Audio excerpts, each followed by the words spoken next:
Throughout the day in our 10-hour back-to-back webinar, we were all discussing about diabetes and its complications and all. As we move to the last session, we'll have an exclusive view on the diet that is being prescribed for diabetic patients. We have Suchitra ma'am with us. She has 3 years of experience in the field of nutrition and dietetics and is currently working as a dietitian at Taluk Hospital, Neeleshwar, Kasaragod. We welcome you, ma'am. Thank you, Rose. Good evening, everyone. ഞാൻ ഇന്ന് discuss ചെയ്യാൻ പോകുന്ന topic diabetic diet and exclusive view. എല്ലാവരും പറഞ്ഞു കഴിഞ്ഞു already എല്ലാ സെഷനിലും discuss ചെയ്ത ഒരു കാര്യമാണ് എന്താണ് ഡയബറ്റിക് എന്നുള്ളത്. അതായത് രക്തത്തിൽ പഞ്ചസാരയുടെ ലെവൽ കൂടുന്ന ഒരു അവസ്ഥയാണ് ഡയബറ്റിക് എന്ന് പറയുന്നത്. അത് 2-3 തരത്തിലുണ്ടെന്ന് പറഞ്ഞു. ഒന്നെന്ന് പറയുന്നത് ടൈപ്പ് 1 ഡയബറ്റിസ്, അതായത് ഇൻസുലിന്റെ അഭാവം മെയിൻ ആയിട്ട് കുട്ടികളിൽ കാണുന്ന ഒരു അവസ്ഥയാണ് ടൈപ്പ് 1 ഡയബറ്റിസ്. ടൈപ്പ് 2 എന്ന് പറയുന്നത് ഒന്നുകിൽ നമ്മൾ പ്രായമാവുന്ന ഒരു ആഫ്റ്റർ 30 ഇയേഴ്സ് ആവുമ്പോൾ വരുന്ന ഒരു അല്ലെങ്കിൽ പാരമ്പര്യമായിട്ട് വരുന്ന ഒരു ഡയബറ്റിസ് ആണ് ടൈപ്പ് 2 എന്ന് പറയുന്നത്. അതുപോലെ തന്നെ ജസ്റ്റേഷണൽ ഡയബറ്റിസ് ഡീറ്റെയിൽ ആയിട്ട് ഇപ്പം സിന്ധു മാം പറഞ്ഞു കഴിഞ്ഞു ജസ്റ്റേഷണൽ ഡയബറ്റിസിനെ കുറിച്ച്. അതുപോലെ തന്നെ how much is the controlled sugar, എത്രയാണ് കൺട്രോൾഡ് ഷുഗർ എന്ന് പറയുന്നത്. ഓൾറെഡി ഈ ടോപ്പിക് ഡിസ്കസ് ചെയ്തതാണ്, എങ്കിലും ഒരിക്കൽ കൂടി പറയാം. നോർമൽ റേഞ്ച് എന്ന് പറയുന്നത് HbA1c എന്ന് പറയുന്നത് 5 to 5.7 എന്ന നിലയിലാണ് നോർമൽ റേഞ്ച് എന്ന് പറയുന്നത്. അതുപോലെ തന്നെ ഫാസ്റ്റിംഗ് ബ്ലഡ് ഷുഗർ നോക്കുന്ന സമയത്ത് 70 to 110 അല്ലെങ്കിൽ 99 ഓർ ബിലോ ആണെങ്കിൽ അത് നോർമൽ റേഞ്ച് ആണെന്ന് പറയാം. അതല്ലെങ്കിൽ ഓറൽ ഗ്ലൂക്കോസ് ടെസ്റ്റ് നമ്മൾ ചെയ്യുന്ന സമയത്ത് 139 അല്ലെങ്കിൽ അതിനേക്കാളും കുറവാണെങ്കിൽ നോർമൽ റേഞ്ച് ആണെന്ന് പറയാം. അല്ലെങ്കിൽ പ്രീ ഡയബറ്റിക് സ്റ്റേജ് ആണ് നമ്മൾ അറിയുന്നത് ഒരു 5.7 to 6.4 ഒക്കെ ആണെങ്കിൽ HbA1c ടെസ്റ്റ് ചെയ്യുന്ന സമയത്ത് 5.7 to 6.4 ഒക്കെ ആണെങ്കിൽ അത് നോർമൽ റേഞ്ച് അല്ലെങ്കിൽ ഫാസ്റ്റിംഗ് അല്ലെങ്കിൽ നോർമൽ റേഞ്ച് അല്ല പ്രീ ഡയബറ്റിക് ആണെന്ന് പറയാൻ പറ്റും. അതുപോലെ തന്നെ ഫാസ്റ്റിംഗ് ബ്ലഡ് ഷുഗർ നോക്കുന്ന സമയത്ത് 100 to 125 ആണെങ്കിൽ അത് പ്രീ ഡയബറ്റിക് സ്റ്റേജ്, ഒരു 126 അല്ലെങ്കിൽ 124 ഒക്കെ ആണെങ്കിൽ ഫാസ്റ്റിംഗ് ബ്ലഡ് ഷുഗർ നമുക്ക് പ്രീ ഡയബറ്റിക് സ്റ്റേജ് ആണെന്ന് പറയാൻ പറ്റും. അതേപോലെ തന്നെയാണ് ഓറൽ ഗ്ലൂക്കോസ് ടെസ്റ്റ് ചെയ്യുന്ന സമയത്തും 140ക്കും 199 അടുക്കാണ് 199 അടുക്കാണെങ്കിൽ അത് പ്രീ ഡയബറ്റിക് സ്റ്റേജ് ആണെന്ന് പറയാൻ പറ്റും. അതുപോലെ തന്നെ ഡയബറ്റിക് ആണെങ്കിൽ കംപ്ലീറ്റ് ആയിട്ട് നമുക്ക് ഡയബറ്റിസ് വന്നെങ്കിൽ അല്ലെങ്കിൽ നമ്മൾ കണ്ടിന്യൂസ് അല്ലെങ്കിൽ ഡയബറ്റിസ് തുടർന്നുകൊണ്ടുള്ള ഒരാളാണെങ്കിൽ HbA1c നോക്കുന്ന സമയത്ത് അത് 6.5 മുകളിലും അല്ലെങ്കിൽ 6.5 അല്ലെങ്കിൽ മുകളിലാവും. അല്ലെങ്കിൽ അതിന്റെ ഫാസ്റ്റിംഗ് ബ്ലഡ് ഷുഗർ നോക്കുന്ന സമയത്ത് 126 എബോവ് ആയിരിക്കും. അതേപോലെ ഓരോ ഗ്ലൂക്കോസ് ടെസ്റ്റ് ചെയ്യുന്ന സമയത്ത് അതിന്റെ റേഞ്ച് എന്ന് പറയുന്നത് 200 ആൻഡ് എബോവ് ആണെങ്കിൽ കറക്റ്റ് ഡയബറ്റിക് ആണെന്ന് പറയാൻ വേണ്ടി പറ്റും. നെക്സ്റ്റ് എന്ന് പറയുന്നത് ഗ്ലൈസീമിക് ഇൻഡെക്സ്. ഗ്ലൈസീമിക് ഇൻഡെക്സ് എന്ന് പറയുന്നത് നമ്മൾ എന്ത് ഭക്ഷണം കഴിക്കുന്നു അല്ലെങ്കിൽ എത്രത്തോളം ഭക്ഷണം കഴിക്കുന്നു അത് വഴിയാണ് നമ്മൾ നമ്മുടെ ശരീരത്തിലെ ബ്ലഡ് ഗ്ലൂക്കോസ് ലെവൽ കൂടുന്നത്. ആ കഴിക്കുന്ന ഭക്ഷണത്തിലെ കാർബോഹൈഡ്രേറ്റിന്റെ ലെവല് ആ ഭക്ഷണത്തില് നമ്മുടെ ബ്ലഡ് ഗ്ലൂക്കോസ് ലെവല് കൂട്ടാൻ സഹായിക്കുന്നു. അതുപോലെ തന്നെ ഇത് 2-3 തരത്തിലുണ്ട്. ബ്ലഡ് ഗ്ലൂക്കോസ് ലെവൽ അല്ലെങ്കിൽ ഗ്ലൈസീമിക് ഇൻഡെക്സ് എന്ന് പറയുന്നത് 2-3 തരത്തിലുണ്ട്. അതായത് ലോ ഗ്ലൈസീമിക് ഫുഡ് ഉണ്ട്, അതുപോലെ തന്നെ മീഡിയം GI ഫുഡ്, അതുപോലെ തന്നെ ഹൈ ഗ്ലൈസീമിക് ഫുഡ്. ഈ ലോ GI ഫുഡ് എന്ന് പറയുന്നത് 50 അല്ലെങ്കിൽ 50 അല്ലെങ്കിൽ 55 അല്ലെങ്കിൽ ബിലോ ആണ് ലോ GI ഫുഡ് എന്ന് പറയുന്നത്. അതുപോലെ തന്നെ മീഡിയം GI ഫുഡ് എന്ന് പറയുന്നത് ബിറ്റ്വീൻ 56നും 69നും ഇടയ്ക്കാണെങ്കിൽ അത് മീഡിയം GI ഫുഡ്. അല്ലെങ്കിൽ അതുപോലെ തന്നെ ഹൈ ഗ്ലൈസീമിക് ഇൻഡെക്സ് ഫുഡ് എന്ന് പറയുന്നത് 70നും അല്ലെങ്കിൽ അതിൽ കൂടുതലാണെങ്കിൽ നമ്മൾ ഇപ്പം ഏകദേശം നമ്മൾ കഴിക്കുന്ന നാടൻ ഭക്ഷണങ്ങളിൽ കപ്പ അതുപോലെയുള്ള സാധനങ്ങൾ ഹൈ ഗ്ലൈസീമിക് ഇൻഡെക്സ് ഫുഡാണ്. അതുപോലെ തന്നെ നെക്സ്റ്റ് ഇതാണ് common fruits and vegetables. Glycaemic index കാണിക്കുന്ന നമ്മുടെ നാട്ടിൽ സുലഭമായി കിട്ടുന്ന നാടൻ ഭക്ഷണങ്ങളാണ് ഞാൻ ഈ ടേബിളിൽ കാണിച്ചിരിക്കുന്നത്. അതിലിപ്പം നോക്കിക്കഴിഞ്ഞാല് ബനാന അല്ലെങ്കിൽ എന്താ പറയാ ഗ്രേപ്പ് ഫ്രൂട്ട്, പേരയ്ക്ക അല്ലെങ്കിൽ മുന്തിരി, ഇവയൊക്കെ ഗ്ലൈസീമിക് ഇൻഡെക്സ് ചില പഴങ്ങളിൽ എന്താണ് കൂടുതൽ ഗ്ലൈസീമിക് ഇൻഡെക്സ് കാണിക്കുന്നുണ്ട്. ചില സിട്രസ് ഫ്രൂട്ട് ആണെങ്കിൽ എന്ത് ചെയ്യും അതിന്റെ ഗ്ലൈസീമിക് ഇൻഡെക്സ് എന്ന് പറയുന്നത് വളരെ കുറവാണ്. അതുപോലെ തന്നെ നമ്മുടെ വെജിറ്റബിൾസ് എടുക്കുകയാണെങ്കിൽ ഇപ്പം വൈറ്റ് റൈസിന് കൂടുതൽ ഗ്ലൈസീമിക് ഇൻഡെക്സും അതുപോലെ തന്നെ ബ്രൗൺ റൈസിനെ കമ്പയർ ചെയ്യുകയാണെങ്കിൽ ഗ്ലൈസീമിക് ഇൻഡെക്സും കുറവുമാണ്. അതേപോലെ തന്നെ നമ്മുടെ ഹൈ ഫൈബർ ആയിട്ടുള്ള ഗ്രീൻ ബനാന അല്ലെങ്കിൽ എന്താ ബനാന ഫ്ലവർ അല്ലെങ്കിൽ പ്ലാന്റിന് ഇതൊക്കെ എന്താണ് ഗ്ലൈസമിക് ഇൻഡെക്സ് വളരെ കുറഞ്ഞ ഭക്ഷണങ്ങളാണ്. ഇതും അതുപോലെ തന്നെ ഒരു കോമൺ ഗ്ലൈസമിക് ഇൻഡെക്സിന്റെ ടേബിൾ ആണ്. സെയിം അത് തന്നെയാണ് ഇതിലും പറയുന്നത്. പിന്നെ നമുക്ക് മെയിൻ ആയിട്ട് ഒരു ഗൈഡ് ലൈൻസ് ഫോളോ ചെയ്യാം. ഇങ്ങനെയുള്ള ഒരു മെയിൻറ്റെയിൻ ചെയ്യുന്നത് വഴി നമുക്ക് ഒരു പ്രീ ഡയബറ്റിക് ആവുന്നതും അല്ലെങ്കിൽ തന്നെ ഡയബറ്റിസ് വരാതെ നോക്കാനും നമ്മുടെ ഹെൽപ്പ് ചെയ്യും. അതുപോലെ നമ്മൾ നമ്മുടെ ബോഡി വെയിറ്റ് കറക്റ്റ് ആയിട്ട് മെയിൻറ്റെയിൻ ചെയ്യുക. എക്സസൈസ് ചെയ്യുന്നത് വഴി അല്ലെങ്കിൽ ഫുഡ് കറക്റ്റ് ആയിട്ട് കഴിക്കുന്നത് വഴി അല്ലെങ്കിൽ ഒരു നമ്മൾ കറക്റ്റ് ഡയറ്റ് ഫോളോ ചെയ്യുന്നത് വഴി നമുക്കൊരു ഐഡിയൽ ബോഡി വെയിറ്റ് കൺട്രോൾ ചെയ്ത് എടുക്കാൻ വേണ്ടി പറ്റും. അതുപോലെ തന്നെ choose complex carb, whole grains അല്ലെങ്കിൽ വെജിറ്റബിൾസിൽ അല്ലെങ്കിൽ ഫ്രൂട്ട്സിലൊക്കെ ഇവയിലൊക്കെ എന്തുണ്ട് ധാരാളം കോംപ്ലക്സ് കാർബോഹൈഡ്രേറ്റ് അടങ്ങിയിട്ടുണ്ട്. അതുപോലെ തന്നെ മെയിൻ ആയിട്ട് നമ്മൾ കോംപ്ലക്സ് കാർബോഹൈഡ്രേറ്റ് ചൂസ് ചെയ്യുന്ന സമയത്ത് 50 to 60% നമുക്ക് കോംപ്ലക്സ് കാർബോഹൈഡ്രേറ്റ് നമ്മുടെ ഡയറ്റിൽ ഉൾപ്പെടുത്താൻ വേണ്ടി പറ്റും.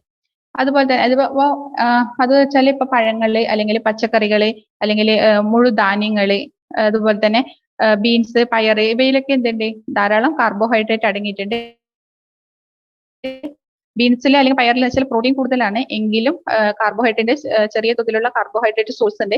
ഇവയൊക്കെ ഒരു 50 to 60% നമുക്ക് നമ്മുടെ ഡയറ്ററിയിൽ ഉൾപ്പെടുത്താൻ വേണ്ടി പറ്റും. അതുപോലെ തന്നെ മെയിൻ ആയിട്ട് ഉൾപ്പെടുത്തേണ്ട ഒരു കാര്യമാണ് പ്രോട്ടീൻ. പലതരം വെജിറ്റേറിയൻ ഭക്ഷണത്തിൽ അല്ലെങ്കിൽ എന്താ പറയുക ആനിമൽ സോഴ്സിലൊക്കെ ഒരുപാട് പ്രോട്ടീൻ അടങ്ങിയിട്ടുണ്ട്. ഇപ്പൊ പാല്, മുട്ട അല്ലെങ്കിൽ ഇറച്ചി അല്ലെങ്കിൽ പയറ് വർഗ്ഗങ്ങൾ ഇവയിലൊക്കെ എന്തുണ്ട് ധാരാളം പ്രോട്ടീൻ അടങ്ങിയിട്ടുണ്ട്. ഒരു 10 to 20%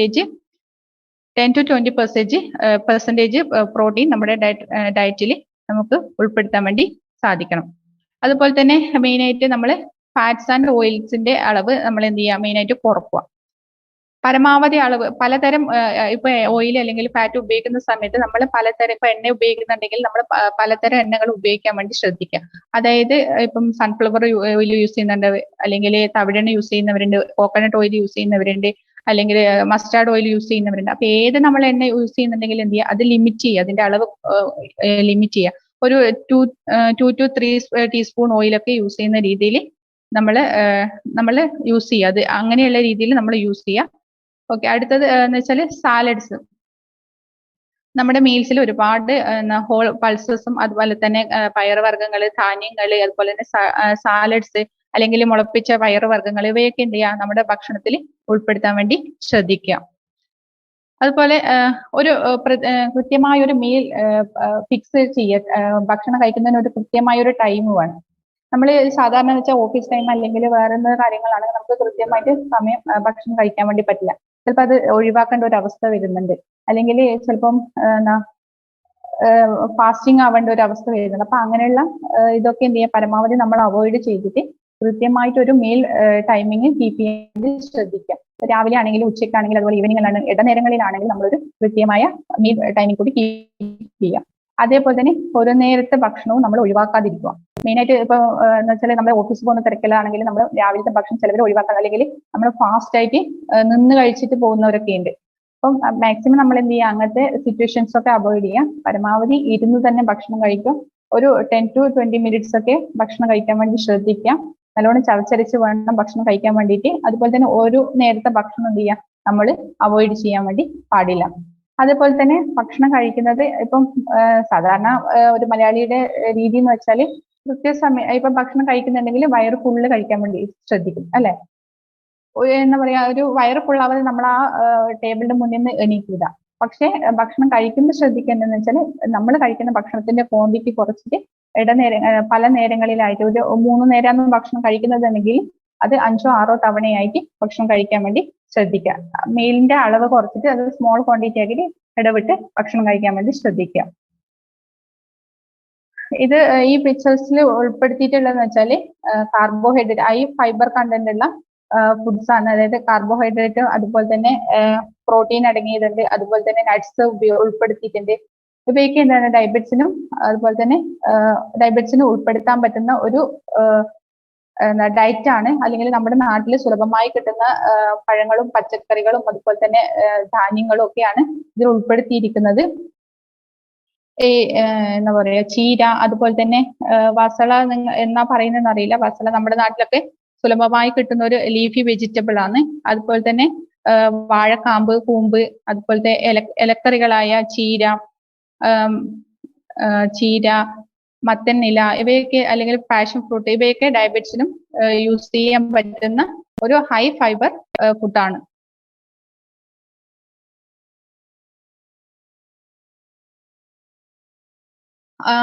മെയിൻറ്റെയിൻ ബാലൻസ്ഡ് ഡയറ്റ്. എല്ലാവരും ഓൾറെഡി പറഞ്ഞൊരു കാര്യമാണ് എങ്ങനെ നമ്മുടെ ബാലൻസ്ഡ് ഡയറ്റ് മെയിൻറ്റെയിൻ ചെയ്യാം. ഓക്കെ, അത് പറയുകയാണെങ്കിൽ നമ്മുടെ പ്ലേറ്റിന്റെ ഒരു 50% പറയുന്നത് ഗ്രീൻ ലീഫി വെജിറ്റബിളും അതുപോലെ തന്നെ പച്ചക്കറികളും അടങ്ങിയതായിരിക്കണം നമ്മുടെ ഒരു പ്ലേറ്റിന്റെ 50% എന്ന് പറയുന്നത്. ബാക്കി ഒരു 25% അല്ലെങ്കിൽ 25% എന്ന് പറയുന്നത് ധാന്യങ്ങളും 25% പ്രോട്ടീൻ അടങ്ങിയ ഭക്ഷണങ്ങളും ആയിരിക്കണം. അതുപോലെ തന്നെ ചെറിയ തോതിൽ നമുക്ക് തൈര് ഉപയോഗിക്കാം. അതുപോലെ വെള്ളം, ആവശ്യത്തിന് വെള്ളം നമ്മൾ നമ്മുടെ ഹെൽത്തി പ്ലേറ്റിന്റെ കൂടെ ഉൾപ്പെടുത്തേണ്ടതാണ്.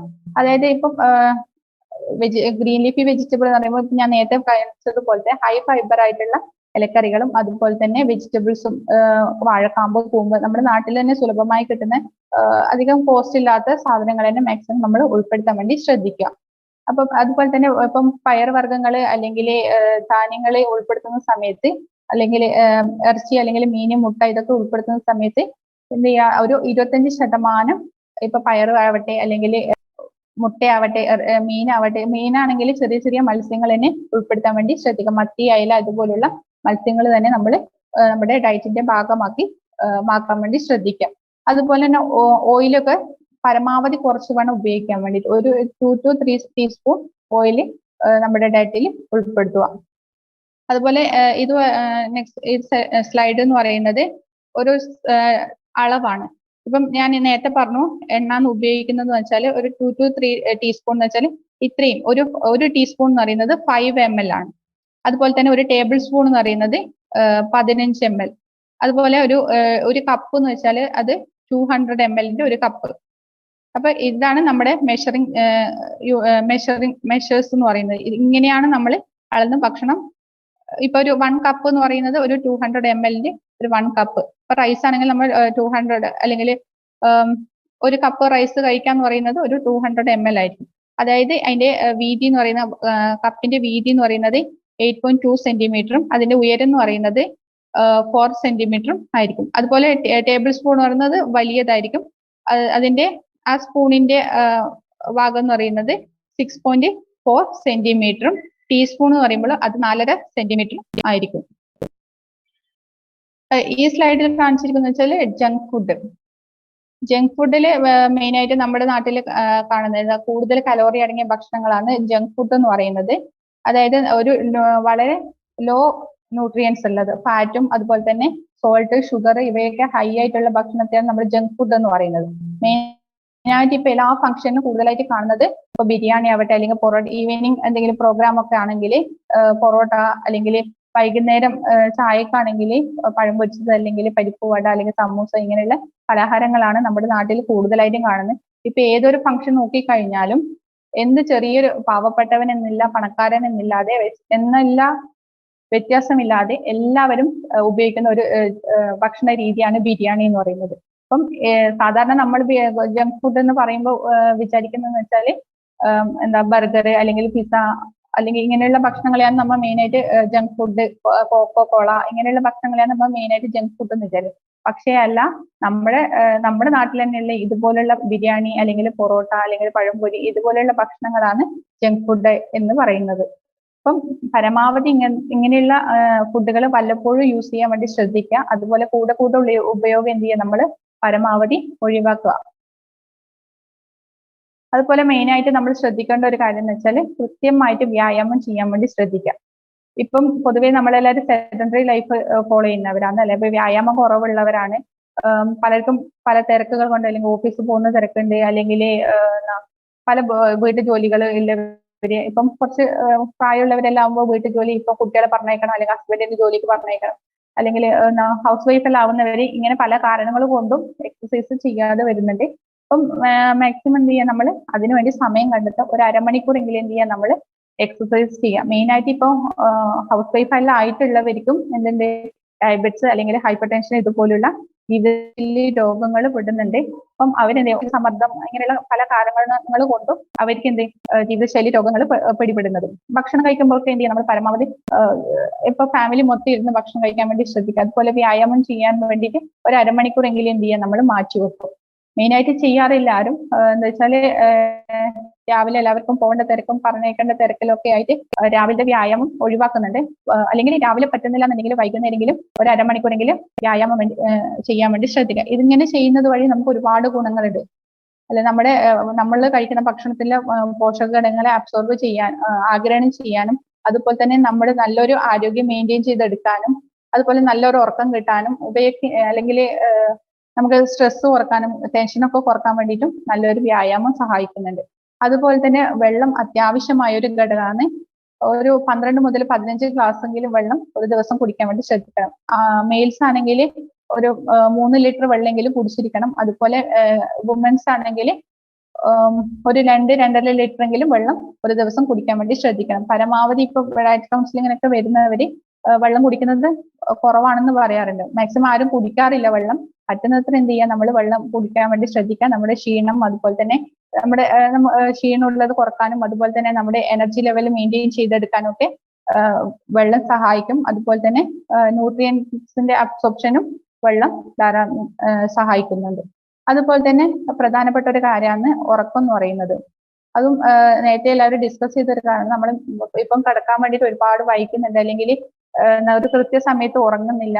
പലരും മൊബൈൽ യൂസ് ചെയ്തിട്ട് അല്ലെങ്കിൽ TV കണ്ടുകൊണ്ട് നമ്മുടെ എന്ത് ചെയ്യാം, ഉറക്കം ഒരു കൃത്യസമയത്ത് ഒരു 6 മണിക്കൂറെങ്കിലും ഉറങ്ങാൻ വേണ്ടി ശ്രദ്ധിക്കുന്നില്ല. അപ്പം എന്തായാലും ഒരു 6 മണിക്കൂറെങ്കിലും ഉറങ്ങുക, കൃത്യസമയത്ത് ഭക്ഷണം കഴിക്കുക. അത് കഴിഞ്ഞിട്ട് അതുപോലെ തന്നെ ബെറ്റർ ഉറങ്ങുന്നത്, നല്ല രീതിയിൽ ഒരു 6 മണിക്കൂറെങ്കിലും ഉറങ്ങുന്നത് നമ്മുടെ ഹെൽത്തിനും അതുപോലെ തന്നെ നമുക്ക് പല ഇംപ്രൂവ്മെന്റ്സ് ഉണ്ടാകാൻ വേണ്ടിയിട്ട് സഹായിക്കും. അതുപോലെ തന്നെ എന്തായാലും ഒരു അരമണിക്കൂർ വ്യായാമം അല്ലെങ്കിൽ 40 മിനിറ്റ് വ്യായാമം, വെള്ളം ധാരാളമായിട്ട് കുടിക്കുക. അതുപോലെ തന്നെ ഒരു 6 മണിക്കൂർ അല്ലെങ്കിൽ 8 മണിക്കൂറെങ്കിലും ഉറങ്ങാൻ വേണ്ടി ശ്രദ്ധിക്കാം. Thank you.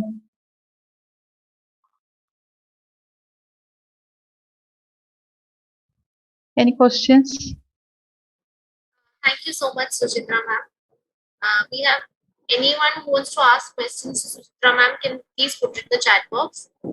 There is one question about microalbuminuria and diabetics. Microalbuminuria in diabetes is one of the important things they keep frequently checking. The urea and creatinine levels will be checked frequently to understand the nephropathic complications. So microalbuminuria levels in diabetic patients most commonly, as Sharanjaji has earlier mentioned, like increased level of polyuria also is one of the reasons for microalbuminuria. Actually, microalbuminuria എന്ന് പറഞ്ഞു കഴിഞ്ഞാൽ നമ്മുടെ early detection of kidney disease ഉണ്ടോ എന്ന് അറിയാനുള്ള ഒരു test ആണ്. അപ്പൊ യൂഷ്വലി അൺകൺട്രോൾഡ് ആയിട്ടുള്ള ഡയബറ്റിക്, അൺകൺട്രോൾഡ് ആയിട്ടുള്ള ഹൈപ്പർ ടെൻഷൻ എന്നിവരൊക്കെ ഉണ്ടെങ്കിൽ നമ്മുടെ ക്രിയാറ്റിൻ ലെവല് ഒരു ലെവലിൽ കൂടുതൽ വരുന്നത് കുറെ കഴിഞ്ഞിട്ടാണ്. അപ്പൊ അതിനു മുമ്പേ നമുക്ക് എന്തെങ്കിലും കിഡ്നിക്ക് ഡാമേജ് വരാൻ സാധ്യതയുണ്ടോ അല്ലെ ഉണ്ടോ എന്ന് അറിയാൻ, ബിക്കോസ് ഒരു ക്രിയാറ്റിൻ ലെവൽ 1.5, 1.7 ഇതൊക്കെ കാണുന്നത് മേ ബി ഒരു 50% കൂടുതൽ കിഡ്നി ഡാമേജ് ചെയ്തതിന് ശേഷമായിരിക്കും ക്രിയാറ്റിൻ ലെവലിലുള്ള ഒരു ചേഞ്ച് കാണുന്നത്. അന്ന് വരെ നമ്മൾ നോക്കുമ്പോൾ 0.9, 0.8, 1 അതൊക്കെ കുഴപ്പമില്ല എന്ന് ഓർക്കും. പക്ഷേ മൈക്രോആൽബുമിനുറിയ നോക്കുമ്പോൾ നമ്മുടെ കിഡ്നി ശരിക്കും പറഞ്ഞു കഴിഞ്ഞാൽ നമ്മുടെ ബ്ലഡിൽ തന്നെ ആൽബുമിൻ വെക്കേണ്ടതാണ്. അത് കിഡ്നിക്ക് ചെറിയ ഡാമേജ് വരുമ്പോൾ ആൽബുമിൻ അവിടെ സ്റ്റോർ ചെയ്യാതെ താഴേക്ക് യൂറിനിൽ കൂടെ തള്ളുന്ന ഒരു ഇതിനാണ് മൈക്രോ ആൽബുമിനുറിയ എന്ന് പറയുന്നത്. അത് മൈക്രോ ആയിട്ടാണ് ആദ്യം പോകുന്നത്. അതിന്റെ നോർമൽ ലെവൽ എന്ന് പറഞ്ഞാൽ 30 താഴെ എപ്പോഴും നിൽക്കണം. 30 കൂടുതലാണെങ്കിൽ നമ്മൾ പിന്നെ അതിന് വേണ്ടി ഡോക്ടറെ കണ്ട് മരുന്ന് കഴിക്കണം. അതുപോലെ തന്നെ ഡയബറ്റിക്കും ഹൈപ്പർ ടെൻഷനും BP ഒക്കെ കൺട്രോളിൽ നിർത്താൻ നമ്മൾ വളരെയധികം പരിശ്രമിക്കണം. കറക്റ്റ് ആയിട്ടുള്ള ഡയറ്റ് ചെയ്യണം.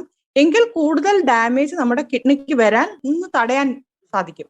ഇതാണ് നമ്മൾ മെയിൻ ആയിട്ട് ജസ്റ്റ് യൂഷ്വൽ ബ്ലഡ് ടെസ്റ്റിന്റെ കൂടെ അറ്റ്ലീസ്റ്റ് വർഷത്തിൽ ഒരു പ്രാവശ്യമെങ്കിലും ഒരു ഡയബറ്റിക് ഹൈപ്പർടെൻസീവ് പേഷ്യൻസ് ഈ ടെസ്റ്റ് ചെയ്താൽ നമുക്ക് ഫർദർ വരാനുള്ള കോംപ്ലിക്കേഷൻസ് തടയാൻ സാധിക്കും. 300-ൽ കൂടി കഴിഞ്ഞാൽ ഡെഫിനറ്റ്ലി ഒരു നെഫ്രോളജിസ്റ്റിനെ കാണിക്കേണ്ടി വരും. Thank you. Thank you, Sharon ma'am. Any more questions anybody wants to ask about diet and diabetics? Please put in the chat box. Shri, നമുക്ക് മൈക്രോ ആൽബുമിനുറിയ ഡയബറ്റിക് നെഫ്രോപ്പതിന്റെ ഒരു ഇനീഷ്യൽ ഫേസ് ആയിട്ട് കൺസിഡർ ചെയ്യാം എന്നുള്ളതും കൂടി പറഞ്ഞു കൊടുക്കാൻ തോന്നുന്നു. എന്താണ് ക്വസ്റ്റ്യൻ? എന്തായിരുന്നു? അല്ല, ഞാൻ പറഞ്ഞതാണ് ഡയബറ്റിക് നെഫ്രോപ്പതിന്റെ ഒരു ഏർലി സ്റ്റേജ് ആയിട്ട് നമുക്ക് മൈക്രോ ആൽബുമിനേറിയ ഉള്ള ആൾക്കാരെ കൺസിഡർ ചെയ്യാം എന്നുള്ളത് പറയാമായിരുന്നു. യെസ് യെസ്, അതെ. അതുപോലെ വെയിറ്റ് ലോസ്, എക്സസ് വെയിറ്റ് ഉള്ള ആൾക്കാരാണെങ്കിൽ അവര് വെയിറ്റ് ലോസ് നിർബന്ധമായിട്ടും ചെയ്യണം.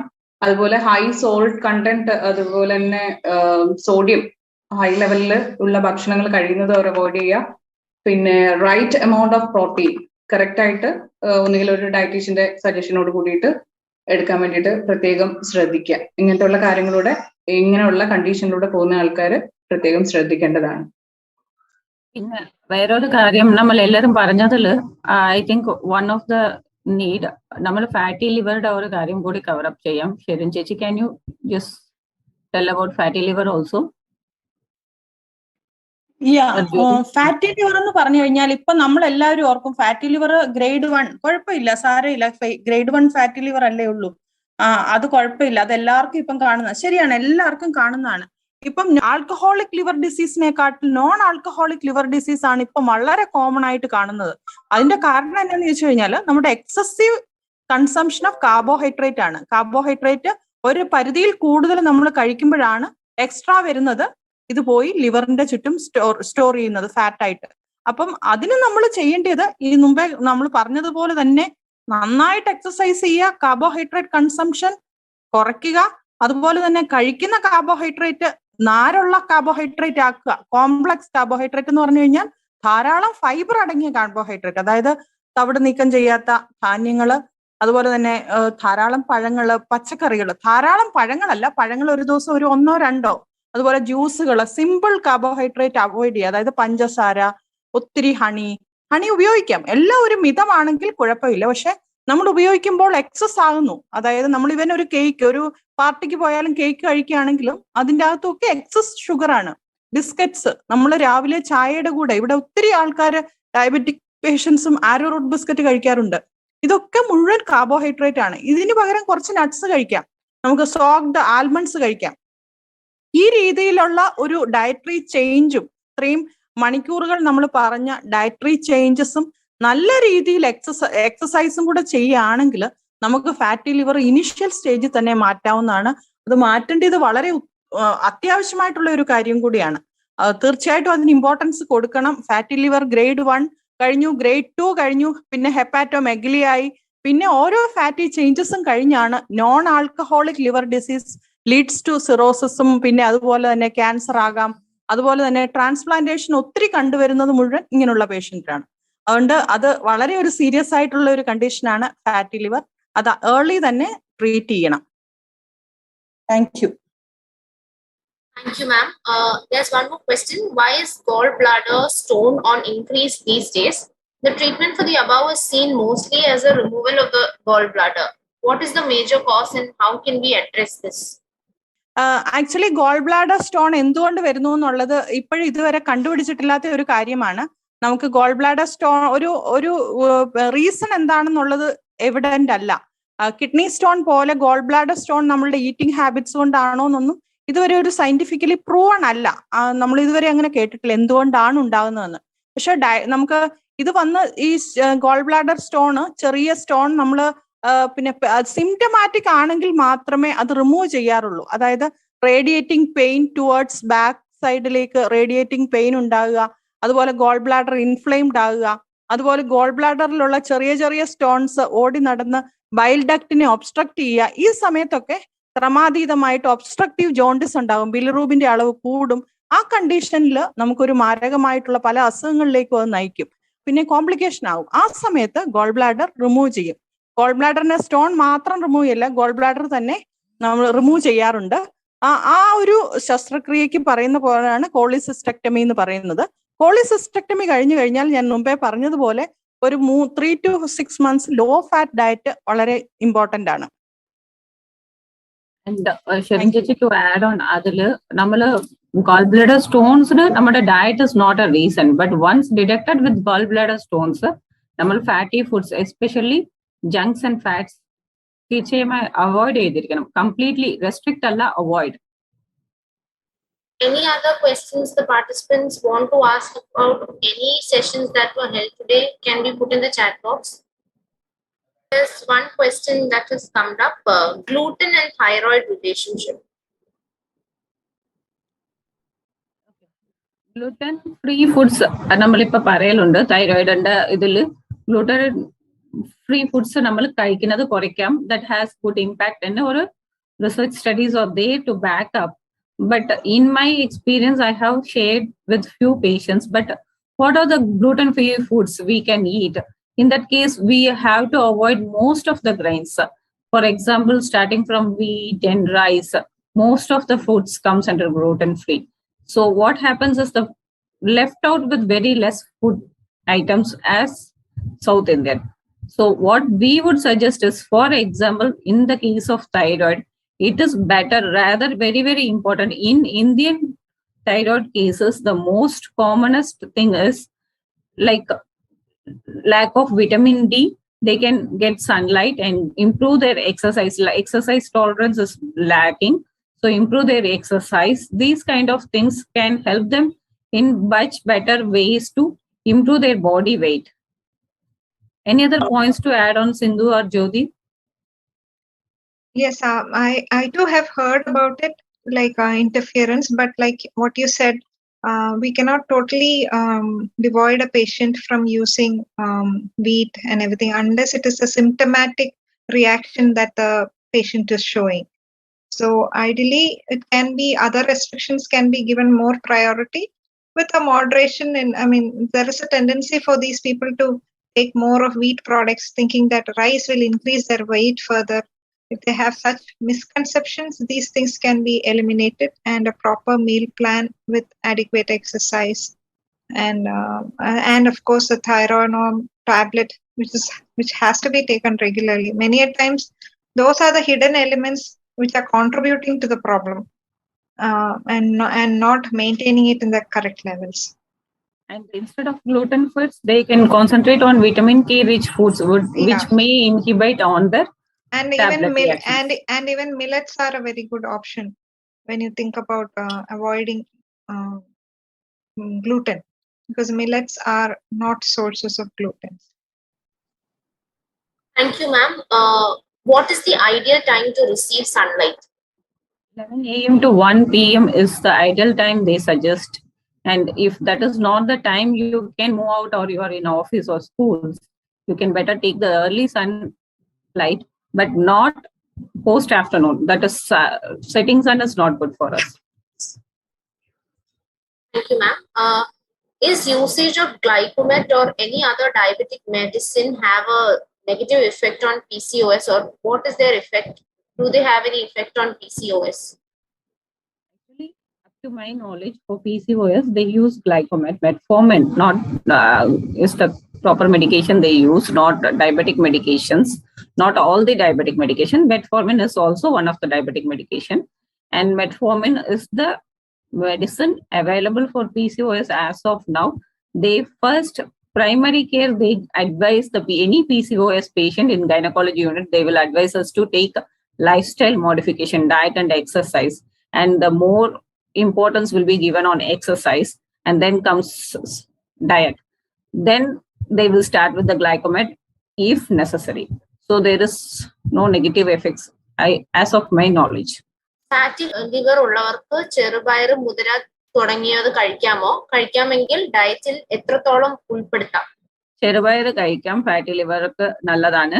If you are going to take sprouted ചെറുപയർ മുളപ്പിച്ചിട്ട് കഴിക്കാനെങ്കിൽ, that live enzymes will help you improve the quality of HDL in our body.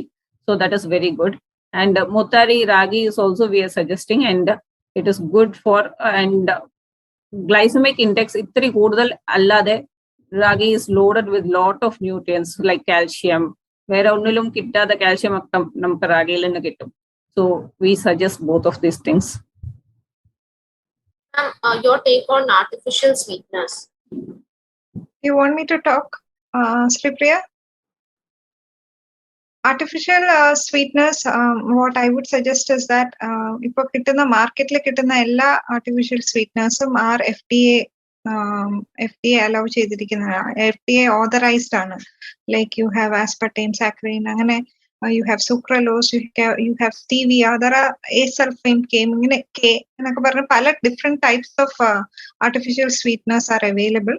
But then ചിലതിനൊക്കെ ചില after ടേസ്റ്റിന്റെ problem ഉണ്ട്. പിന്നെ പലർക്കും ഒരു സംശയമാണ് ഇത് കഴിച്ചു കഴിഞ്ഞാൽ ക്യാൻസർ വരുമോ, ഇതൊക്കെയാണ് ആൾക്കാരുടെ സംശയങ്ങൾ. അപ്പൊ ഞാൻ പറയാൻ ഉദ്ദേശിക്കുന്നത്, ഞാൻ റീസെന്റ് 1-2 ഡയബറ്റീസിന്റെ സെഷൻസ് കേട്ടതിലും what they are suggesting is that currently stevia and sucralose, these two things are supposed to be safe in the sense taste wise as such doesn't create any other metabolic pathways lonnum povatha rendu type of artificial sweeteners aanu. But idanengil polum nammal moderationally use cheyanam. Like nammade generally nammade tea or coffee ko iduka allade adoru what you call sweetened സാധനം ഉണ്ടാക്കാൻ വേണ്ടിയിട്ടൊക്കെ ഉപയോഗിച്ചിട്ട് ഞാൻ sugar free ആയിട്ട് കഴിക്കാന്ന് ചിന്തിച്ചിട്ട് കാര്യമില്ല. Because മറ്റുള്ള ingredients will be contributing to the calories. There are sugar free jams, sugar free laddu, sugar free what you say custard, different things which are available now. ഇപ്പൊ ഇതിന്റെ ഒന്നും നമ്മൾ അതിന്റെ ബാക്കിയുള്ള ഇൻഗ്രീഡിയൻസിന്റെ എനർജി ലെവൽ ഒന്നും ആലോചിക്കാതെ ഇത് സേഫ് എന്നുള്ള രീതിയിൽ അങ്ങ് ഹെവി കൺസ്യൂം ചെയ്താൽ it will again cause changes in your blood sugars. The artificial sweeteners, it is okay. And there is again a question on whether it can be used for GDM. Yes, yani parna study relevance is to pregnancy, but then again unless and until നമ്മൾ അത്രയും particular ആണ്, നമുക്ക് ഷുഗറിന്റെ ഒരു taste ഇല്ലാതെ ഒട്ടും ഒന്നും ഇറക്കാനും വയ്യ, അങ്ങനെയുള്ള ഒരു ഭയങ്കര ഡിഫിക്കൽട്ടി ഫേസ് ചെയ്യുന്ന ആളാണെങ്കിൽ മാത്രമേ ഇതിന്റെ ആവശ്യമുള്ളൂ. Otherwise it is not something which you need to take even in a case like GDM. In case if this is GDM patients, there are few patients always ask artificial sweetener undakiyya sweets okke nammal കഴിക്കാം. exactly there is that. Yes, adanne njan parne I know of certain companies, I don't want to name any companies which are making these products and selling it out and a portion undallo, like they have these tiramisu and all pala different nalla exotic desserts and undu. But ande aa kuppiyude volume kandu kayna ariya the portion is very high, and അങ്ങനെ കഴിക്കുമ്പോൾ then it will definitely cause more problems because ബാക്കി ഇൻഗ്രീഡിയൻസിൽ നിന്ന് വരുന്ന energy അത് ആൾക്കാർ വിചാരിക്കുന്ന sugar free ആണ് and free hand ആയിട്ട് ഉപയോഗിക്കാന്നാണ് വിചാരിക്കുന്നത്. അതല്ല അതിന്റെ ഉദ്ദേശം. നമുക്ക് ഇടയ്ക്ക് ഇങ്ങനെ ഒരു ക്രേവിംഗ് വരുമല്ലോ, എന്തെങ്കിലും ഒരു മധുരം കഴിച്ചേ പറ്റുള്ളൂ. അങ്ങനത്തെ വല്ല സിറ്റുവേഷനിൽ occasionally once in a while you take it is okay. But otherwise ഒരു regular pattern you cannot include in heavy amounts. And what are the vegetarian sources for vitamin D? Yeah, ma'am, actually vegetarian sources of vitamin D, one is mushroom, then fortified milk. So നമ്മുടെ നാട്ടിൽ അധികം ഒന്നും fortified milk ഒന്നും കിട്ടാറില്ല, but foreign countries ലൊക്കെ fortified, that means the milk has added vitamin D in them. And not only that, cereals are also fortified with vitamin D. Orange juices are fortified with vitamin D. Milk and milk products, ഇപ്പൊ നമ്മുടെ കൺട്രിയിൽ ചില companies of milk അവരുടെ milk fortify ചെയ്യുന്നുണ്ട്. They are adding vitamin D additionally to it. So അങ്ങനത്തെ products ഒക്കെ എടുക്കുന്നതിന് കുഴപ്പമില്ല. And another one is tofu, that's made from soya milk. That also contains vitamin D. നമ്മുടെ നോർമൽ മിൽമയുടെ പ്രോഡക്ട്സും available ആണെന്ന് തോന്നുന്നു. ഇപ്പൊ റീസെന്റ് വൈറ്റമിൻ ഡി ഫോർട്ടിഫൈ ചെയ്ത് വരുന്നുണ്ട്. വൈറ്റമിൻ ഡി ഫോർട്ടിഫൈഡ് മിൽക്ക് അല്ലെങ്കിൽ ബ്രെഡ് അങ്ങനെയുള്ള സാധനങ്ങളൊക്കെ വെജിറ്റേറിയൻ ഫോർട്ടിഫൈഡ് ആയിട്ടുള്ള പ്രോഡക്ട്സ്, വൈറ്റമിൻ ഡി ആയിട്ട് ഫോർട്ടിഫൈ ചെയ്ത പ്രോഡക്ട്സ് നമുക്ക് യൂസ് ചെയ്യാം. അതേപോലെ സിന്ധു നമ്മള് മെറ്റ്ഫോമിൻ എന്ന് പറയുന്ന ടാബ്ലറ്റ് അല്ല കെമെറ്റ് എന്ന് പറയുന്നത് ആക്ച്വലി വെയിറ്റ് ലോസിന് വേണ്ടിയിട്ടല്ലേ PCOS നമ്മൾ യൂസ് ചെയ്യുന്നത്. അത് അല്ലാണ്ട് PCOSന്റെ ഒരു ട്രീറ്റ്മെന്റ് എന്നുള്ള ഒരു മൊഡ്യൂളിലല്ല ആക്ച്വലി മെറ്റ്ഫോമിൻ എടുക്കുന്നത്. നേരത്തെ ആ ചോദിച്ച ഡൗട്ടിൽ അത് നമ്മൾ ക്ലിയർ ചെയ്ത് കുറച്ചും കൂടെ വേണ്ടിയിരുന്നു തോന്നുന്നു. സിന്ധുവിന് എക്സ്പ്ലെയിൻ ചെയ്യാൻ തോന്നുന്നു അല്ലേ? മെറ്റ്ഫോമിൻ ആ വെയിറ്റ് മാനേജ്മെന്റ്, അതായത് ആ മെറ്റബോളിക് പാത്വേ ശരിയാക്കാൻ വേണ്ടിയിട്ടാണ് ഉപയോഗിക്കുന്നത്. For what Sripriya side is also right. At the same time base line ആയിട്ട് അതാണ് ആ ടാബ്ലറ്റ് ആണ് യൂസ് ചെയ്യുന്നത് ഫോർ ആ ഡീറേഞ്ച്മെന്റ്സിന്റെ correction. Different pathways which is deranged PCOS. ആ മെറ്റബോളിക് പാത്വേസ് കറക്റ്റ് ചെയ്തിട്ട് ആ വെയിറ്റ് ലോസ് അപ്പൊ നാച്ചുറലി ഉണ്ടാവുകയാണ് അവർക്ക്. ആ ഒരു റീസൺ ആണ് മെറ്റ്ഫോമിൻ യൂസ് ചെയ്യുന്നതിന്റെ മെയിൻ ഉദ്ദേശം. Thank you, ma'am. Then there's a question about advantages of brown sugar versus white sugar.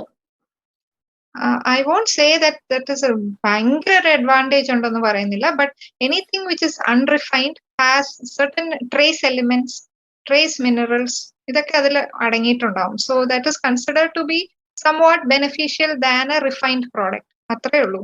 But ഒരിക്കലും നമ്മൾ റിഫൈൻഡ് ഷുഗറിനെ അങ്ങോട്ട് മാറ്റി വെച്ചിട്ട് ബ്രൗൺ ഷുഗർ ഓർ ഈ മൊലാസസ് എന്നൊക്കെ പറയുമല്ലോ, അതായത് ഈ ഷുഗർ ക്രിസ്റ്റലൈസ് ചെയ്യുന്നതിന് മുമ്പ് ഉണ്ടാവുന്ന ഒരു തിക് ലിക്വിഡ്, ഇനീഷ്യൽ സ്റ്റേജ്, ഇതെല്ലാം ഭയങ്കര ഹെവി ആയിട്ട് ഉപയോഗിച്ച് it is the same thing as taking lot of sugar. Basic difference എന്ന് പറയുന്ന വൈറ്റ് ഷുഗർ എന്ന് പറയുന്ന കുറച്ചുകൂടെ പ്രോസസിംഗ് വരുന്നുണ്ട്, ബ്ലീച്ചിങ് എഫക്ട് കൊടുക്കുന്നുണ്ട് അതിന് ആ വൈറ്റ് അപ്പിയറൻസ് വരെ. So that is one difference. അത് കെമിക്കലി എൻറിച്ച്ഡ് ആണ്. അപ്പം ബ്രൗൺ ഷുഗർ നോക്കുകയാണെങ്കിൽ അതിനകത്ത് കെമിക്കൽസ് കുറവാണ്, പ്ലസ് അതിന്റെ ആഡഡ് അഡ്വാൻറ്റേജ് നേരത്തെ സിന്ധു മാം പറഞ്ഞ പോലെ തന്നെ minute amount of mineral content better than the white sugar. Calorie wise both are the same, depends on your usage. Same thing goes for ഈ virgin oils, പിന്നെ കച്ചി ഘനി ഓയിൽ എന്നൊക്കെ പറയാം. അതായത് റിഫൈനിങ് പ്രോസസ് കുറച്ചിട്ടുള്ള കോൾഡ് പ്രസ് ഓയിൽ ഇങ്ങനെയൊക്കെ കേട്ടിട്ടുണ്ടാവുമല്ലോ. This is a similar thing. Thank you, ma'am. Sripriya ma'am, they are asking, can you repeat the Muttari answer again because she couldn't hear. Okay, Muttari is for fatty liver the treatment ആയിട്ട് നമ്മൾ ഉപയോഗിക്കില്ല, but Muttari is richest source of nutrients, loaded with nutrients, vitamins and minerals.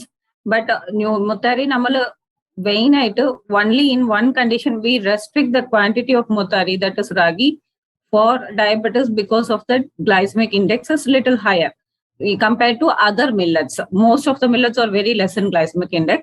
When it comes to finger millet and foxtail, these two are little higher in glycemic index. So we reduce that. But the use of it in fatty liver, I don't say that it is useful in fatty liver, but the amount you consume instead of the balancing with the, because millet, Muttari is a millet which is a carbohydrate source. അപ്പൊ നമ്മൾ അതിന്റെ അളവ് കൊണ്ടുപോയിട്ട് നമ്മൾ ഫാറ്റിന്റെ പകരം ആക്കാൻ പറ്റത്തില്ല. So fat is different thing which we consume, and this has to be balanced instead of the cereals, which it helps in absorption of more vitamins and minerals. Thank you, ma'am. It's been asked if there are any other vegetarian sources than the fortified ones, and can mushroom be consumed during pregnancy? ഇതിനകത്ത് ഒരു product അതിനകത്ത് ശർക്കര പറഞ്ഞതിൽ നമ്മള് ഉള്ളത് നമ്മുടെ mushroom ആണ്. ബാക്കിയെല്ലാം ഫോർട്ടിഫൈ ചെയ്ത് വരുന്ന വെജിറ്റേറിയൻ സോഴ്സസ് തന്നെയാണ്. പ്രഗ്നൻസി പീരീഡിൽ regular amount of milk and milk product consumption എടുക്കുകയാണെങ്കിൽ നമുക്ക് ഓൾമോസ്റ്റ് നമ്മുടെ ശരീരത്തിന് ആവശ്യമുള്ള കിട്ടാനുള്ള സാധ്യതയുണ്ട്. And mushroom during pregnancy, I don't think there is any other side effects other than the person having any kind of allergy towards it. Yes. Already a person mushroom not enthilum food allergy undengil it is better to avoid all those food. നമ്മുടെ നേരത്തെ സെഷൻസിൽ പറഞ്ഞിട്ടുണ്ടായിരുന്നു എന്താ പറയുന്ന novel foods ഒരിക്കലും നമുക്ക് ഒരു പരീക്ഷണം നടത്താൻ പറ്റുന്ന കാലഘട്ടമല്ല പ്രഗ്നൻസി എന്ന് പറയുന്നത്. So once you are very sure that you have no allergy to any sort of food, you can use them in your during a pregnancy period. There's not going to be any side effect. But food allergy ulla alkare it's better to avoid during the pregnancy. And again to add to that, നമുക്ക് പലപ്പോഴും allergy ഇല്ലെങ്കിലും ഈ mushroom കഴിക്കുമ്പോൾ അതിന്റെ source ചിലപ്പം ശരിയായിരിക്കണം, സ്റ്റോറേജും ചിലപ്പോ പ്രശ്നം വരും. അതിലെ അതിന്റെ ഫ്രഷ്നെസ് നമുക്ക് ചിലപ്പോ കാണുന്ന രീതിയിൽ അതുകൊണ്ടാണ് യൂഷ്വലി മഷ്റൂം ഒക്കെ അങ്ങ് അവോയ്ഡ് ചെയ്യാൻ പറയുന്നത്. അല്ലാതെ ചിലപ്പം അലർജി ഇല്ലാത്ത ആളായിരിക്കും, ബട്ട് സ്റ്റിൽ ഈ പീരിയഡിൽ നമുക്ക് ഏതിന്റെ എവിടുന്നാണ് ഒരു കോമ്പണന്റ് വന്ന് കണ്ടാമിനേഷൻ എന്ന് പറയുന്നത് വളരെ കൂടുതലാണ്. ഷാക്കിര പറഞ്ഞ പോയിന്റ് ഇസ് വെരി കറക്റ്റ്. അതിന്റെ ആ പ്യൂരിറ്റിയും ഇത് നമുക്ക് അസസ് ചെയ്യാൻ പറ്റാത്തടത്തോളം ഒരു റിസ്ക് ആണ്. ഇത്രേ ഉള്ളൂ. Other than that, it is a very good source of minerals and all. It's a very rich source. പക്ഷേ ഈ പറഞ്ഞ പോലെ തന്നെ റിസ്ക് പീരീഡ് ആണ് അത് പ്രഗ്നൻസിയിൽ. So if you are very sure about the purity, അത് ഫ്രഷ് ആണ്, നിങ്ങൾക്ക് ഉറപ്പുണ്ടെങ്കിൽ മാത്രമേ അങ്ങനത്തെ കാര്യങ്ങളൊക്കെ പ്രഗ്നൻസിയിൽ എടുക്കുന്നത് സേഫ് ആണ്. Thank you, ma'am. Organic people have coconut sugar. Is it good for using it in snacks? Again, I'll answer to that. The organic sugar, again, there is a new concept called as healthy baking. Okay, wellness bakery, and I am also taking a session for such people. So I am just putting in some of my points. Alternate sources of sugars are always welcome. Okay, പിന്നെ അതിനൊരു tag line എന്താന്ന് വെച്ചാൽ ഇതൊക്കെ അങ്ങോട്ട് ചേർത്ത് പറയും organic cookie or like unrefined sugar used in this cookie. ഇങ്ങനെയൊക്കെ highlight ചെയ്യുമ്പോൾ again it's like blinding the people with wrong information. അതേ ഉള്ളൂ ഇതിന്റെയൊക്കെ പ്രോബ്ലം. ഓക്കെ, ആൻഡ് പലപ്പോഴും ഈ വെർസറ്റാലിറ്റി നമ്മൾ ചെയ്യുമ്പോൾ we want it to be selling in the market well. ശരിയല്ലേ? ഇപ്പൊ all this multigrain biscuit or whatever that we see, അതിന്റെ മാർക്കറ്റിംഗ് ഫംഗ്ഷൻ ഇതാണ്. അതിൽ അവർ പറയും ഇതില്ല അതില്ല, നോ ട്രാൻസ്ഫാറ്റ്, മറ്റേ മറിച്ച് എന്ന് പറയുമ്പോൾ that is the highlight of the product. So അതുകൊണ്ടാണ് അതൊക്കെ കൂടുതലായിട്ട് ഇപ്പൊ ഉപയോഗിക്കുന്നത്. പീപ്പിൾ ആർ ഹെൽത്ത് കോൺഷ്യസ്, അതുകൊണ്ടാണ്. But then it is not like it is a harmful thing. But ഒരു എന്ത് സ്നാക്ക് ഉണ്ടാക്കുമ്പോഴും അതിൽ ട്രാൻസ്ഫാറ്റും ഇങ്ങനത്തെ എന്തൊക്കെ ഇൻഗ്രീഡിയന്റ് ആണ് വരുന്നതെന്ന് നമ്മൾ മനസ്സിലാക്കി കഴിഞ്ഞാൽ അസസ് ചെയ്തിട്ട് നമുക്ക് കഴിക്കാം. അത്രേ ഉള്ളൂ. പിന്നെ അബൌട്ട് സെയിം ക്വസ്റ്റ്യൻ ആണോ about virgin oil? Can virgin coconut oil be used for shallow frying? Okay, about virgin oil, the best way of consumption is it in its raw form. Virgin oil has a lot of interference with exposure to oil. Air white exposure vanna changes sambhavikkunnundu, heat white exposure vanna changes undu, mixing cheyda changes undu. So as much as possible ee virgin oils okke ee Mediterranean way of cooking ilana കൂടുതലും support. വേറെ the dish itself is cold, എന്നിട്ട് അതൊരു salad dressing പോലെ കഴിക്കുന്നതാണ് ഏറ്റവും ഉത്തമം. നമ്മളല്ലാതെ നമ്മൾ ഡീപ് ഫ്രൈയിങ്ങിനൊക്കെ ഉപയോഗിക്കുന്ന ഒരിക്കലും ശരിയാവില്ല. പിന്നെ ഈവൻ ചില ഓയിൽസിൽ അതിൽ സെപ്പറേറ്റ് ആയിട്ട് അവർ നെയിം ചെയ്തിരിക്കും that it can be use for frying. അങ്ങനെ പ്രോസസ് ചെയ്തിട്ടുണ്ടാവും. അങ്ങനെ ഉണ്ടെങ്കിൽ മാത്രമേ നമുക്ക് അത് ഉപയോഗിക്കാൻ പറ്റൂ. അല്ലാതെ best way to use it as a salad dressing, or I have seen cardiologists even prescribing raw aayittu kaikan like 3 teaspoons a day, and to reduce your fat content otherwise in the food, so that actual good components of the oil reaches you much more in a better fashion. Whatever may be the coconut oil, that is MCT, medium chain triglyceride. So when you fry, the composition, the biochemical changes, and fry cheyumbo, that releases more of trans fat. So we always advise to avoid frying in MCTs, especially ghee or coconut oil kind of things. It is always avoid frying in this, whatever virgin or whatever it may be, it is not advisable. Thank you, ma'am. തവിട് കളയാത്ത അരി മാർക്കറ്റിൽ available ആണോ? ചുവന്ന അരി ആ കാറ്റഗറിയിൽ വരുന്നതാണോ? Can you suggest any brand for such kind of a rice?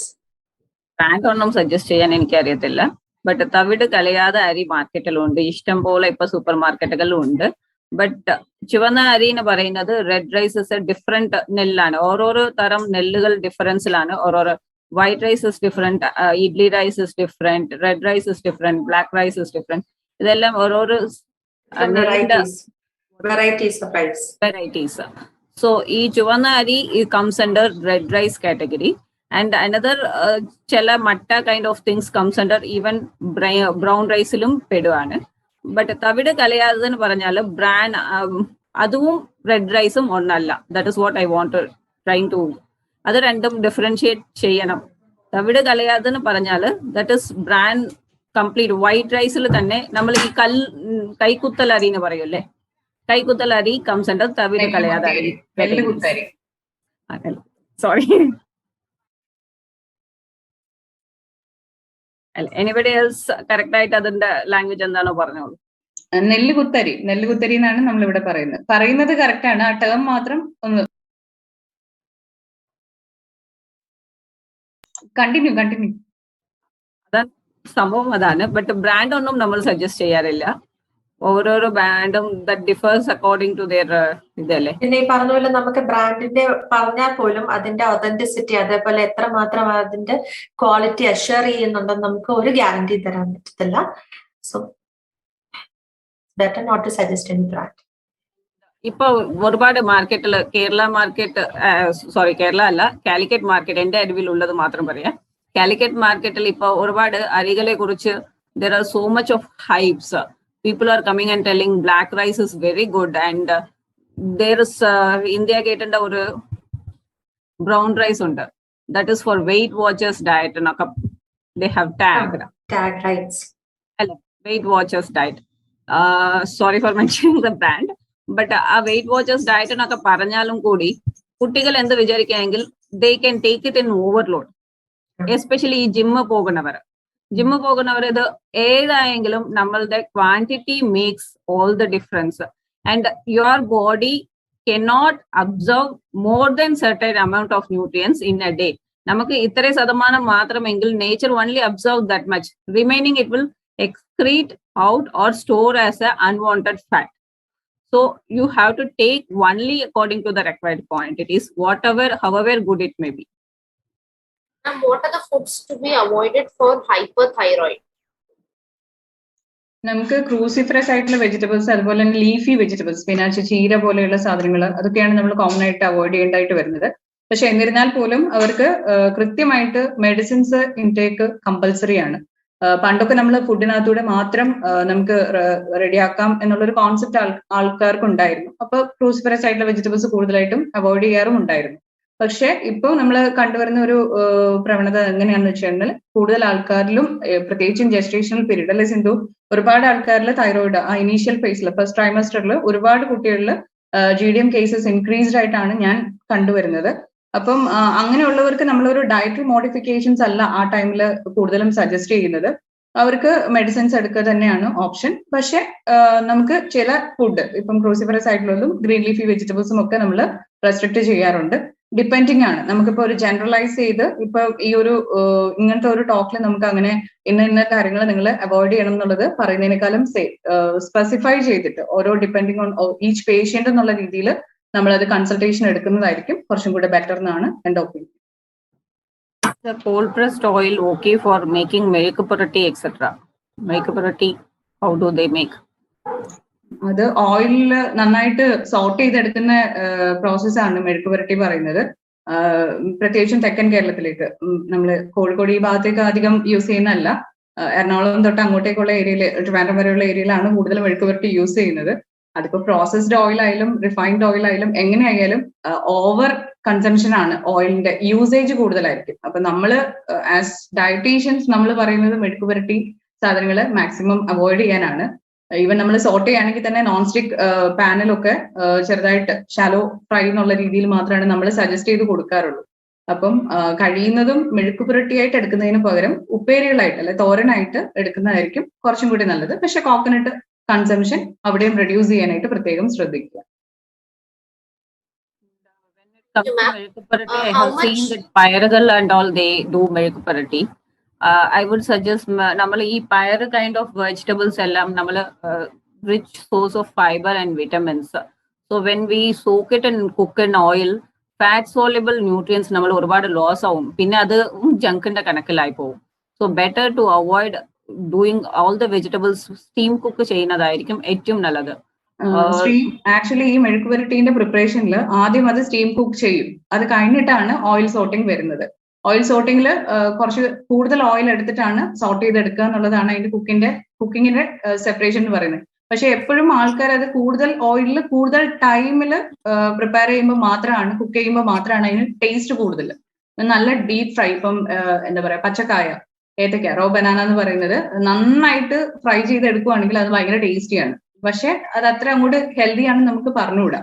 അപ്പൊ പല വെജിറ്റബിൾസ്, ഇപ്പൊ പയറായാലും ബീൻസ് ആയാലും ഇതൊക്കെ നമ്മൾ കോട്ടയം, എറണാകുളം ആ ഒരു ഏരിയയിലേക്ക് കൂടുതലായിട്ട് മെഴുക്ക് പുരട്ടികൾ യൂസ് ചെയ്യുന്ന ആൾക്കാരാണ്. പക്ഷെ അത്രയും ഓയിൽ യൂസ് ചെയ്യാണ്ട് സ്റ്റീമിങ് ഫസ്റ്റ് പ്രോസസ് ഓക്കെയാണ്. സ്റ്റീം ചെയ്യുന്നത് ഒരുപാട് വെള്ളം ഒഴിക്കാണ്ട് സ്റ്റീം ചെയ്തെടുക്കുക. പക്ഷെ അടുത്ത പ്രോസസ്സിൽ കുറഞ്ഞ ഓയിൽ അല്ലെങ്കിൽ നോൺ സ്റ്റിക് വെസൽസിൽ ജസ്റ്റ് ഒന്ന് സോർട്ട് ചെയ്തെടുക്കുക എന്നുള്ളത് ശ്രദ്ധിക്കുക എന്നുള്ളതാണ്. Yeah, we only use 1 spoon of garnishing മാത്രം oil. അതിൽ cold press oil use ചെയ്യാമോ? അത് മാം I'll tell you. ഞാൻ പറഞ്ഞുതരാം. മാം എന്ത് ചെയ്യണമെന്നോ, അത് ഉണ്ടാക്കി കഴിഞ്ഞാൽ അതിന്റെ ആ ഉണ്ടാക്കിയ മെഴുക്കുവരട്ടിയോ whatever ഏതാണോ അതിന്റെ ടെമ്പറേച്ചർ അങ്ങ് കുറയണം, താഴണം. ചൂടായിരിക്കുമ്പോ ഈ വെർജിൻ ഓയിൽ എടുത്ത് അതിനെ ഗാർണിഷ് ചെയ്ത അതിന്റെ ഉള്ള വോളറ്റൈൽ കോമ്പോണന്റ്സ് ഒക്കെ പോകും. അതിന്റെ Virgin oil is the same as cold press oil. Yeah, it's almost the same processing. അതുകൊണ്ട് എന്ത് ചെയ്യണമെന്ന് വെച്ചാൽ ആ പ്രിപ്പറേഷൻ ഒക്കെ കഴിഞ്ഞ് അതൊന്ന് ആറുമല്ലോ, ഒരു റൂം ടെമ്പറേച്ചറിലേക്ക് എത്തുമ്പോ അപ്പൊ മാം വേണേ ഡ്രിസിൽ ചെയ്യും. പിന്നെ ടോട്ടൽ ഇൻടേക്ക് ഓഫ് ഓയിൽ എന്ന് പറയുന്നത് 3 ടീസ്പൂൺ ആണ് നോർമലി നമ്മൾ പറഞ്ഞു കൊടുക്കുന്നത്. അപ്പൊ ബാക്കിയുള്ള ഓയിൽ കൺസംഷൻ നിങ്ങൾ എത്രമാത്രം റെഡ്യൂസ് ചെയ്യുന്നു എന്നുള്ളതിനെ ഡിപ്പെൻഡ് ചെയ്തിട്ട് ഈ ഒരു സാധനം അഡ്ജസ്റ്റ് ചെയ്യാവുന്നതുമാണ്, ബാലൻസ് ചെയ്യാം. അങ്ങനെ വരുന്നില്ല. Only for the flavor കുറച്ച്. അത് ആദ്യത്തെ ഈ സ്റ്റീം ചെയ്ത പ്രോസസ്സ് കഴിഞ്ഞ് അത് കംപ്ലീറ്റ് ആയിട്ട് കൂൾ ഡൗൺ ചെയ്ത് കഴിഞ്ഞിട്ട് സിന്ധു പറഞ്ഞ മാതിരി ജസ്റ്റ് ഒന്ന് ടോപ്പിംഗ് ആയിട്ട് മാത്രം യൂസ് ചെയ്യാം. And total per day oil intake ശ്രദ്ധിക്കുക. 3 ടീസ്പൂൺ അല്ലെങ്കിൽ 15 ml മുകളിൽ പോകാതെ ഇരിക്കാനായിട്ട് പ്രത്യേകം ശ്രദ്ധിക്കാൻ. Okay, thanks. Thank you, ma'am. Ma'am, one of the participants, Ms. Bindu, has raised her hand. She wants to ask a question. Hello, എൻ്റെ mother കുറച്ച് നേരമായിട്ട് നമ്മൾ ഇതിനകത്ത് അറ്റൻഡ് ചെയ്യുന്നുണ്ട്. ഷീസ് 85. അമ്മയുടെ കൊടുക്കാം. അമ്മയ്ക്ക് ഡയബറ്റീസ് ഉണ്ട്. സംസാരിച്ചു അമ്മ ചോദിക്കൂ, എന്താണ് സംശയം? എന്താണ്? ഡയബറ്റിക് ആണ്, എന്തൊക്കെയാ കഴിക്കേണ്ടതെന്നാണോ അറിയണ്ടേ? പിന്നെ ഇൻസുലിൻ എടുക്കുന്ന, കാലത്തുമായിട്ടും ഓരോ ഗുളികയും കഴിക്കുന്ന, നോർമലാ. പിന്നെ എങ്കിലും കാലിനൊക്കെ ഭയങ്കര പെരുപ്പും കഴപ്പും, പിന്നെ വയറ്റിനകത്ത് ഒരു വല്ലാതെ പിടുത്തവും ഇതൊക്കെ ഉണ്ട്. അത് ഡയബറ്റീസിനെ തുടർന്നല്ലോ ആണെന്ന് അറിയാൻ വയ്യ. അത് ചിലപ്പോൾ ഡയബറ്റീസും ആയിരിക്കാം, ചിലപ്പോൾ അമ്മയുടെ പ്രായമുതിർച്ച കാരണവും ആയിരിക്കാം. നമ്മുടെ ഏജ് റിലേറ്റഡ് ന്യൂറോജനിക് ഡിക്ലൈനേഷൻ പറയൂലേ, പ്രായം കൂടുമ്പോഴത്തേക്ക് നമ്മുടെ ഞരമ്പുകളുടെ ബലം കുറയുന്നത് കൊണ്ട് തരിപ്പും പെരുപ്പും ഒക്കെ ഉണ്ടാവാനുള്ള സാധ്യത കൂടുതലാണ്. അതുപോലെ അമ്മ എല്ലാ മാസവും ഡോക്ടറെ കാണാറുണ്ടോ? ബ്ലഡ് ഗ്ലൂക്കോസ് ഒക്കെ ടെസ്റ്റ് ചെയ്യാറുണ്ടോ? ഷുഗർ ലെവൽ ഒക്കെ നോക്കാറുണ്ടോ? ഷുഗർ നോക്കും. എല്ലാ മാസവും നോർമൽ റേഞ്ചിലാണോ ഉള്ളത്? വീട്ടിൽ നോക്കും. പിന്നെ ചെയ്യാറുണ്ടോ?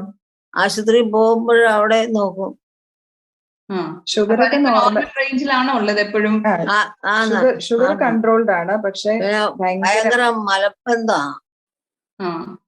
പച്ചക്കറിയൊക്കെ കഴിക്കാറുണ്ടോ? പച്ചക്കറികളൊക്കെ കഴിക്കാറുണ്ടോ? പച്ചക്കറികളാണ് കഴിക്കുന്ന കൂടുതലും. പാലൊക്കെ ഉപയോഗിക്കോ? പാലും ഉപയോഗിക്കും. ഏതൊക്കെ പച്ചക്കറികളാണ് സാധാരണ ഉപയോഗിക്കുക? പച്ചക്കറികള് പിന്നെ ഉരുളൻകിഴങ്ങ് അധികം ഉപയോഗിക്കുകയില്ല, കാവേജും അധികം ഉപയോഗിക്കുകയില്ല. ബാക്കിയുള്ളതൊക്കെ സാമ്പാറും അവിയലും തോരനും ഒക്കെ വെച്ച് മെഴുക്കുവരട്ടിയൊക്കെ വെച്ച് കഴിക്കും. ഈ മെഴുക്കുവരട്ടി നമ്മുടെ ഒരു എന്താ പറയാ, ഒരു ട്രഡീഷണൽ ഫുഡാണ് ആക്ച്വലി. എവിടെയാണ് നമ്മുടെ വീട്? ഇപ്പൊ തിരുവനന്തപുരത്താ താമസിക്കുന്നത്. മെഴുക്കുവരട്ടി നമുക്ക് കുറച്ചൊന്ന് കുറച്ചാലോ? ഞങ്ങളിപ്പോ മെഴുക്കിനെ പറ്റി പറഞ്ഞോണ്ടിരിക്കുകയായിരുന്നു, അതൊന്ന് കുറച്ചൊന്ന് കുറയ്ക്കാം അല്ലേ? പക്ഷെ അത് കുറച്ചേ കഴിക്കൂ, അങ്ങനെ അധികം കഴിക്കുകയില്ല. അപ്പൊ ഡോക്ടറെ കണ്ട സമയത്ത് ഈ വേദന പറ്റി പറഞ്ഞിരുന്നോ? പറഞ്ഞിരുന്നു. പിന്നെ മല പോകാൻ ഗുളിക തന്ന് അത് കഴിക്കുമ്പം പിന്നെ കുറച്ച് പോകും, പിന്നെ അങ്ങ് പിടുത്തമാ. പച്ചക്കറികളിലെ സാലഡുകൾ അങ്ങനെ എന്തെങ്കിലും കഴിക്കാറുണ്ടോ? കക്കിരി അങ്ങനത്തെ എന്തെങ്കിലും? വെള്ളരിക്കായും പിന്നെ ഓരോന്നൊക്കെ കഴിക്കാറുണ്ട്. വെള്ളം കുടിക്കുന്നത് എത്ര ഉണ്ടാവും? എല്ലാ ദിവസവും വെള്ളം കുടിക്കുന്നുണ്ടോ? വെള്ളം ഇഷ്ടം പോലെ കുടിക്കും. രാത്രിയിലും 3-4 പ്രാവശ്യം കുടിക്കും. എന്നാലും ഏകദേശം ഒരു 2 ലിറ്റർ ഒക്കെ കുടിക്കുമോ ഒരു ദിവസം? 2 ഫ്ലാസ്ക് ഏകദേശം ഒരു 1.5 ലിറ്റർ എങ്കിലും കുടിക്കാറുണ്ട്. മൂത്രമൊക്കെ നന്നായി പോകുന്നുണ്ട് അല്ലേ? മൂത്രം പിന്നെ പെട്ടെന്നങ്ങ് പോകും. എഴുന്നേക്കുന്ന ഉടനെ ബാത്റൂമിൽ പോയില്ലെങ്കിൽ കൺട്രോൾ വരുന്നില്ല. ഓക്കെ. പിന്നെ നമ്മള് എന്താ പറയാ, ഫ്രൂട്ട്സ് എന്തെങ്കിലും കഴിക്കാറുണ്ടോ അമ്മ? ഫ്രൂട്ട്സ്, ആപ്പിള്, ഓറഞ്ച് ഇതൊക്കെ കഴിക്കും.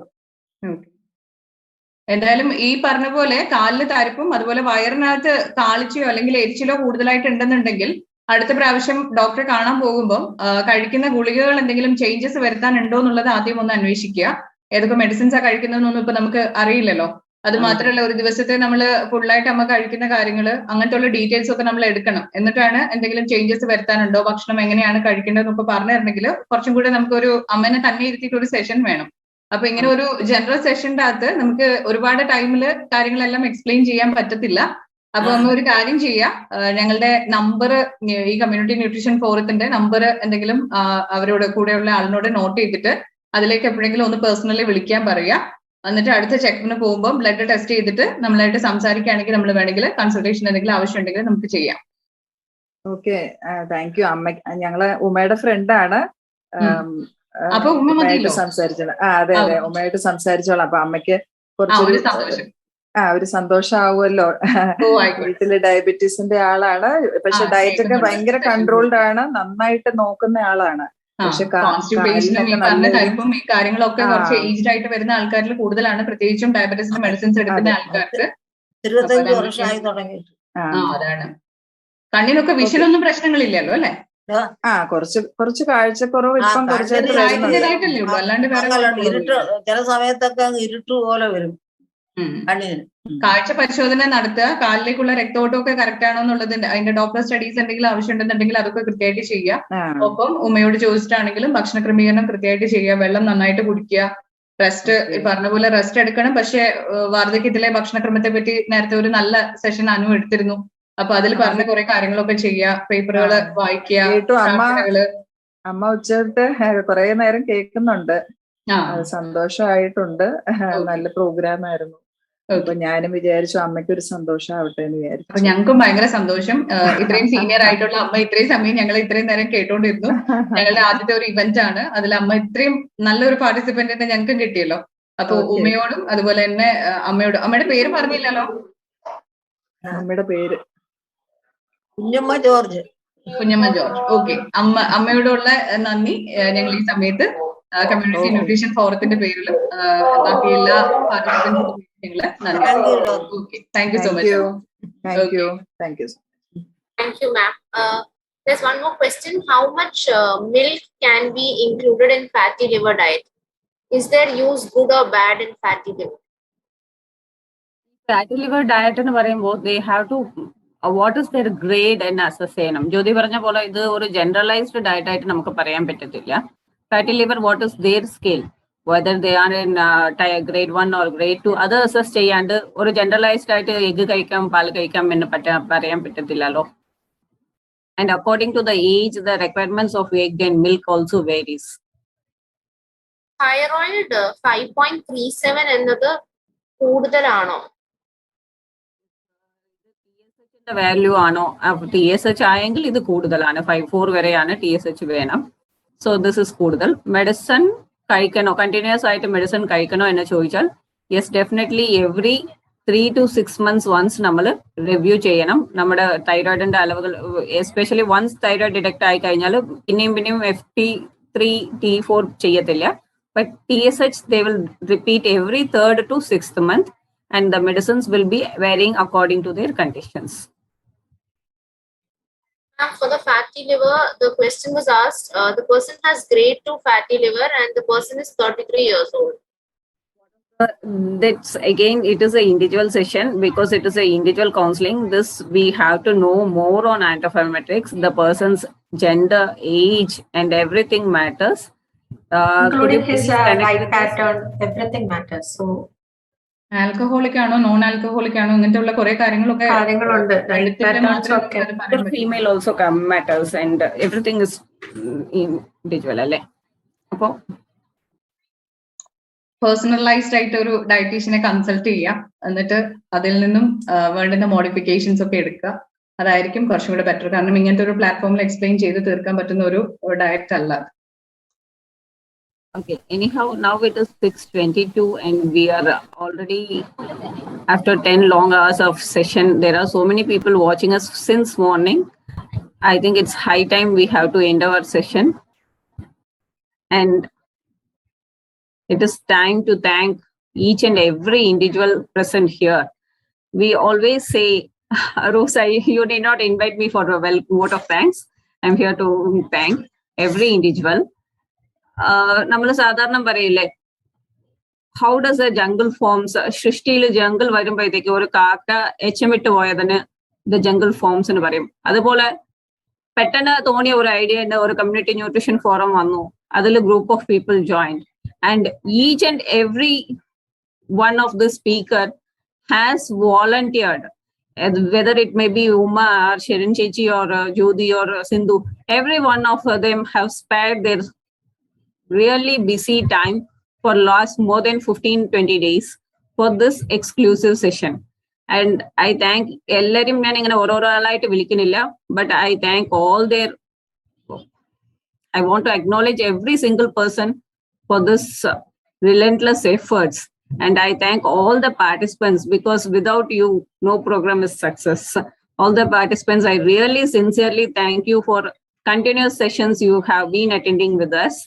And I want also to thank Naomi and Rose, because they are college students who just roped in by their professor for doing the MC just a day back. I think yesterday night we sent them their itinerary and they have done a very good job for us.